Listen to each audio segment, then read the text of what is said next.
I choose guests one way. I want to talk to them. What are their fears, hopes, dreams? What do they want to do next? Questions that I would otherwise not have any opportunity to ask them. It's also something that is not about money. It's not about commerce. It's just about design and truth and beauty. And I love that. I didn't know Elliott before we did the show. I reached out to him. It was a blind email. Hi, I do this show. Would you be interested in being on it? And fortunately for me, he said yes. Elliott represents, in my mind, the designer of the future, in that he's not limited to one mode of communication. He's a designer. He's a typographer. He's a filmmaker. He's a musician. He's a performance artist. He's amazing. You know, I'm very, very excited about so many different things, and I see a kind of macro procedure that rides over the top of all of these different disciplines. I am a graphic designer. I love graphic design. I'm firmly committed to that, even though a lot of my work blurs a lot of these boundaries. I always wanted to be an artist, and I do consider graphic design an art form.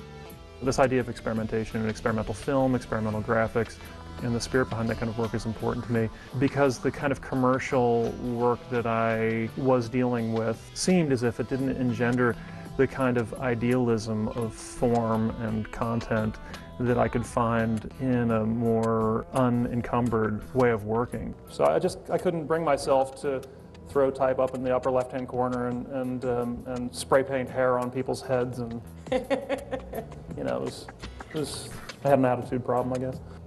What would you say was the turning point for you? When did you feel that things started to change? It's weird because in a way, like my whole life was attempting to kind of live this kind of existence, this kind of idea of the idealized graphic designer that was not something that was like innate or was not natural to me. And at the moment where I actually stopped doing that, and the things that really excited me, the things that I was really interested in, utilizing graphic design in a way that I truly believed, it was as if my career instantly took off.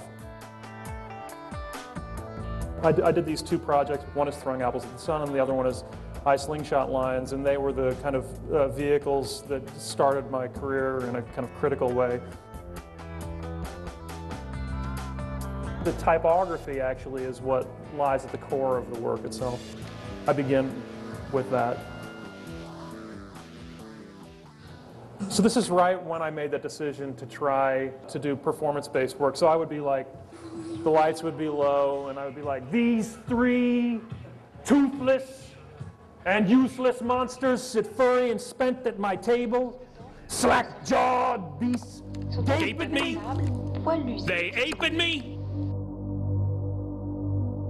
And still I show no fear. Ladies and gentlemen, we have an absolutely wonderful opportunity.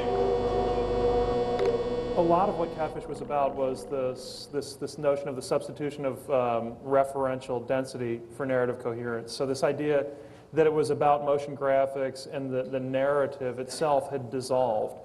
Where do you get all of this information, and what inspires you to include all of it in this way in your pieces? I think I have 5 or 6 major projects going in my studio currently, and it's just the way that I'm constructed. So I just don't put a cap on it. The kind of multifaceted nature of my work has been a hindrance to its acceptance because, you know, there's this kind of desire within contemporary society to categorize things. There are these kind of culturally prescribed frames that people are forced to fit into, you know? They're forced to fit into. And my entire body of work, as well as my message as an educator and my role as a mentor at Cranbrook, is to say, forget all of that, because you can create a life from this skill set that has merit, that is rewarding, when it feels right, that's the direction that you just simply, at all costs, navigate towards.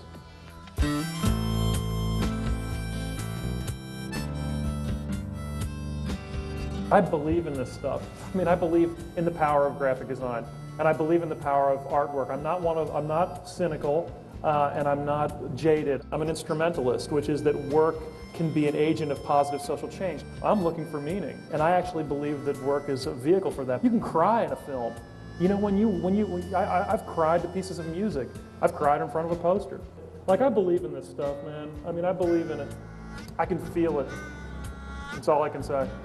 Look at this, ladies and gentlemen. This is some high-quality, sexually titillating, intellectually stimulating, gut-wrenchingly beautiful work.